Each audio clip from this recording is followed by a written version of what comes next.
इतना न मुझसे तू प्यार बढ़ा कि मैं एक बादल आवारा, कैसे किसी का सहारा बनूं कि मैं खुद बेघर बेचारा। इसलिए तुझसे मैं प्यार करूं कि तू एक बादल आवारा, जन्म जन्म से हूँ साथ तेरे, है नाम मेरा जल की धारा। इतना न मुझसे तू प्यार बढ़ा कि मैं एक बादल आवारा, जन्म जन्म से हूँ साथ तेरे, है नाम मेरा जल की धारा। পথের দেখা। মধুশ্রীর জীবনে হঠাৎ ছন্দপতন হলো। মা হঠাৎ মারা গেলেন। মার মৃত্যুর 3 মাসের মধ্যে বাবা শুভ্র রায় তার অফিসের পিএ সোহিনী দেকে নিয়ে বাড়িতে একেবারে এনে তুললেন বিয়ে করে। এখন মধু বুঝতে পারছে মাঝে মাঝে মা বাবার মধ্যে বচসা কেন হতো, নিশ্চয়ই এই মহিলাকে নিয়ে। মধু এই বছরই ইংরেজিতে অনার্স নিয়ে বিএ পাশ করেছে। সোহিনী প্রথম থেকেই কর্তৃত্ব ফলাতে আরম্ভ করলো।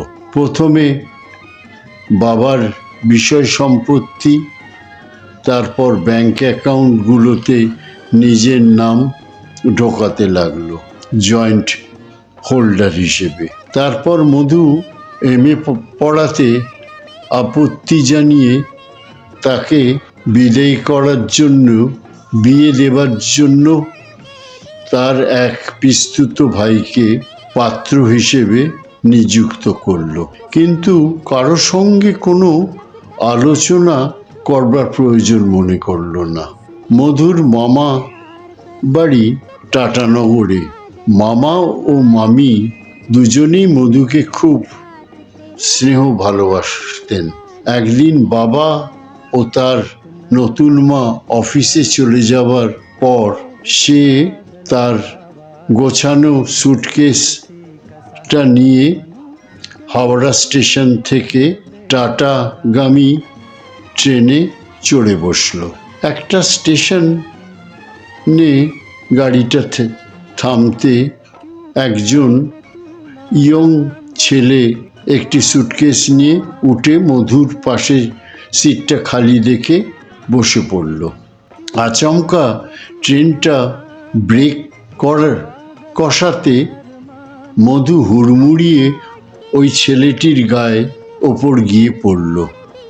তারপর ক্ষমা চাওয়ার মাধ্যমে ওদের পরিচয় হলো। মধু ওকে জিজ্ঞাসা করে জানতে পারল ওর নাম অভিক সেন। ক্রমে ক্রমে একে অপরের সমস্যার কথা জানতে পারল।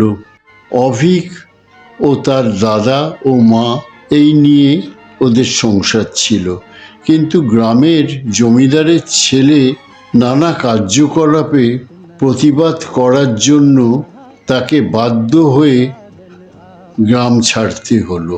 মধু তার গৃহত্যাগ কারণ জানালো ও বলল তার মা মনে হয় না তার খোঁজ করবে বা তার বাবাকে করতে দেবে, বরং পথের কাঁটা সরে গেছে ভেবে চুপ করে থাকবে।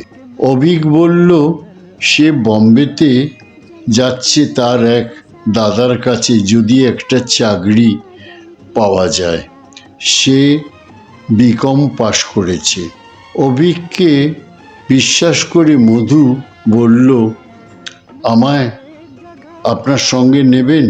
অভিক বলল আমার একটা ছোট ব্যবসা ছিল, মানে পোলট্রি ফার্ম, সেইটাকে বেচে কিছু টাকা পেয়েছি। মধু ইঙ্গিতটা বুঝতে পেরে বলে উঠল না না, আমার মায়ের টাকা ও গয়না আমি সঙ্গে নিয়ে এসছি, তার সে পরিমাণটা খুব কম না, তা দিয়ে দুজনের কিছুদিন ভালোভাবে চলে। হঠাৎ বিকট শব্দ হয়ে ট্রেনটা থেমে গেল।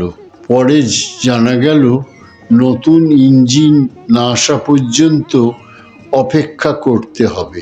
অনেকটা সময় লাগবে এই ইঞ্জিন বদল করতে।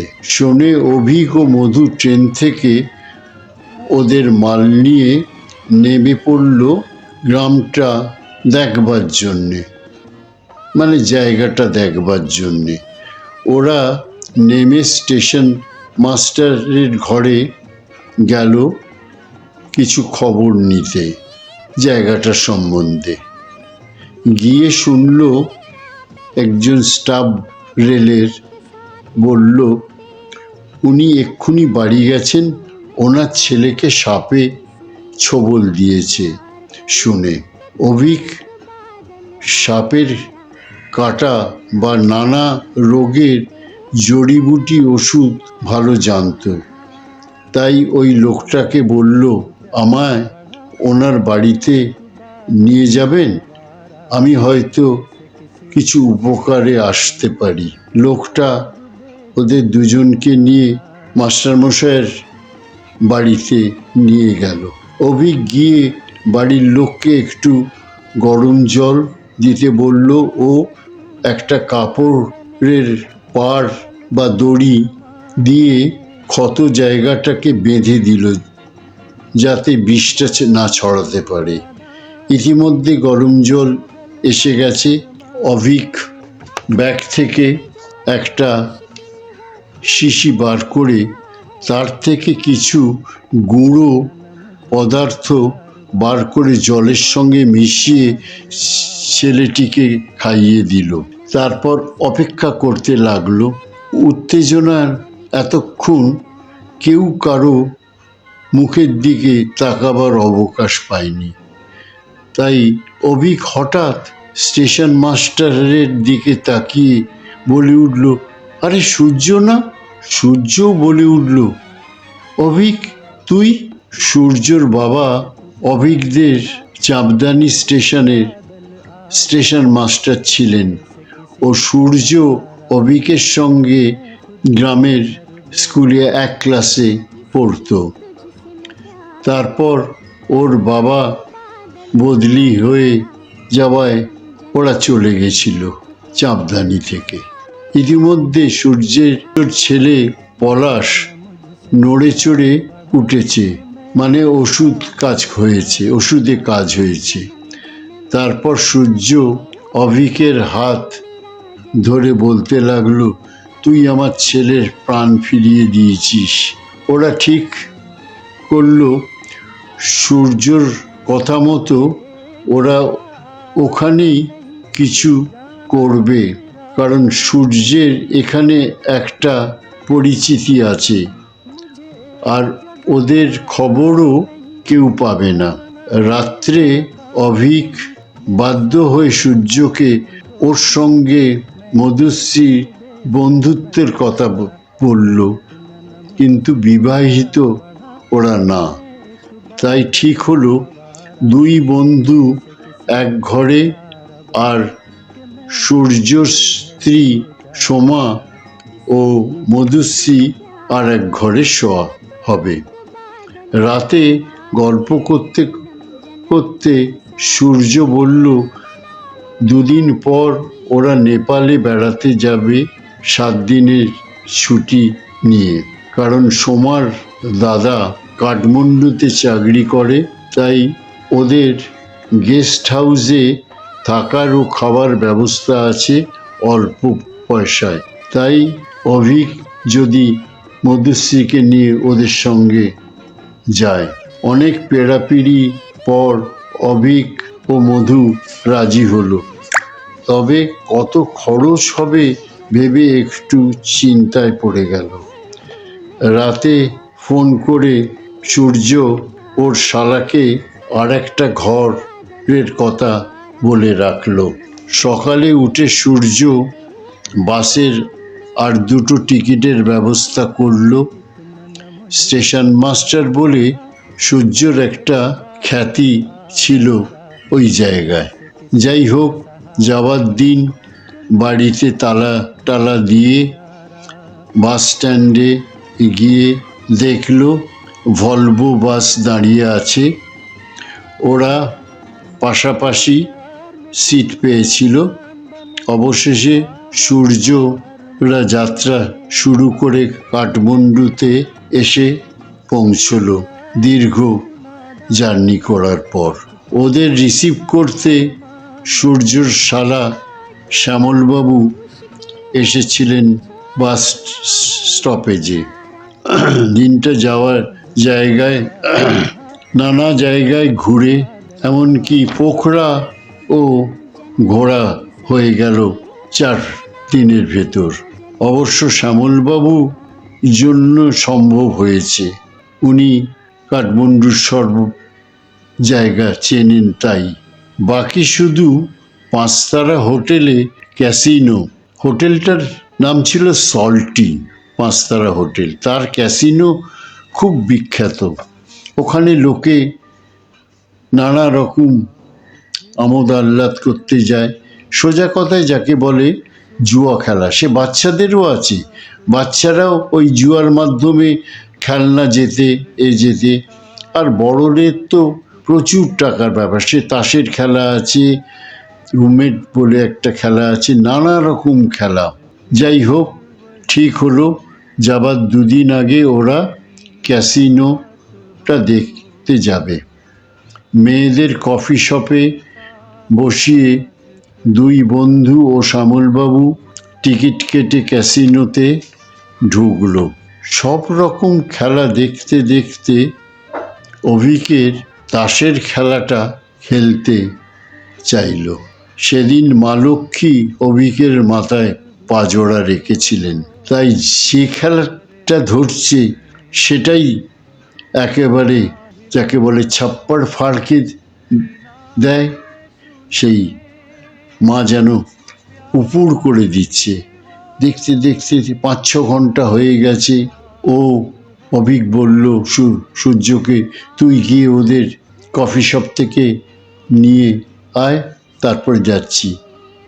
এই করতে করতে প্রায় 5-6 ঘন্টা অতিক্রম হয়ে ওরা 20-25 লাখ জিতেছে আন্দাজ করতে পারল। অভিক ভালো তাস খেলতে পারে, কিন্তু এত ভালো খেলে অভিক নিজেই জানতো না। সবাই মিলে গেস্ট হাউসে ফিরে এলো। প্রথম কাজ হলো টাকা গোনা ও নেপালের টাকা বদল করে ভারতীয় টাকা করা, কারণ ভারতীয় টাকার মূল্য বেশি। শ্যামলবাবু সব ব্যবস্থা করে দিলেন। সব মিলিয়ে প্রায় 42 লক্ষ টাকা ডিফারেন্স বেশি নিয়ে অভিক পেল। তাই অভিক সকলকে নিয়ে পরের দিন মার্কেটিং করলো, সকলের জন্য দামি উপহার, ও শ্যামলবাবু যেহেতু ব্যাচেলার তাই তার জন্যে দামি স্যুটের কাপড় কিনল।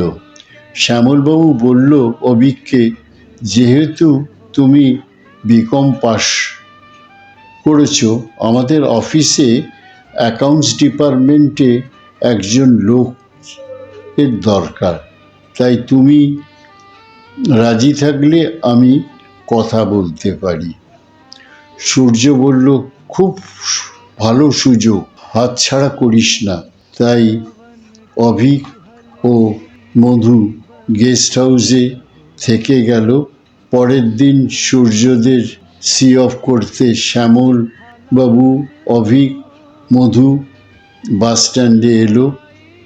অভিক একটা বক্স সূর্যর হাতে দিয়ে বলল, এতে 2 লাখ টাকা আছে, আমি আমার ভাইপোর পড়াশুনোর জন্য দিলাম, আর ছুটি পেলেই আমরা নাগপুরে যাব। তারপর বলল, এখানে যদি চাকরিতে সেটেল হই তাহলে মা দাদাকে এখানে নিয়ে আসব। বাসটা ছাড়ার সময় হলো। আস্তে আস্তে আস্তে আস্তে বাস চলতে লাগলো। ওদের সকলের চোখ জলে ঝাপসা হয়ে এলো। বাসটা আস্তে আস্তে চোখের আড়ালে হারিয়ে গেল।